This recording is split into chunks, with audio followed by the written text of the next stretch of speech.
Walang pagsidla ng tuwa ng mahigit 70 persons deprived of liberty na malaya na simula po ngayong araw. At ang isa sa kanila, isinamang pauwi ang kanyang alagang pusa. Ating saksihan. Hindi ito ang kulungan nasa isip mo. Tulungan natin sila.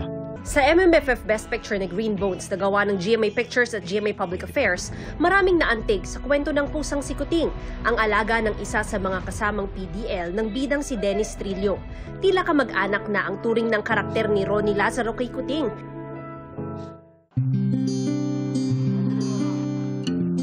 Hindi naiiba sa pagturing ng isang PDL na nakilala namin sa kanyang alagang pusa. Malaya na siya ngayong araw kaya isasama niya sa labas ang kanyang alaga. Bigay po sa akin ito ng kakosa ko. Natutulog po ako, tumabi sa akin para nagpaparamdam po kaya inuwi ko na rin po. Kahit papano, may kasama raw siya kahit hindi na nasundo ng kanyang pamilya. Masaya po ako sir, makakasama ko na po yung pamilya ko. Ang isa pang inmate, hindi napigil ang emosyon. Pasensya na po kayo dahil sa natutuwa lang po ako. Masaya po ako. Kahit naman hindi ko po ginawa, talagang patawarin na lang po natin sila. Dahil naman hindi lahat ng tao pong mga tao na nakukulong lahat may kasalanan. Ang mga lalaya ay may... Isa lang ang babaeng nakasama sa mga pinalaya ngayong araw. God is so good kasi I'm only the rose among the thorns. Kasama ng pasasalamat sa mga tumulong at nagproseso ng kanyang paglaya, ang panawagan para sa mga naging kasamahan.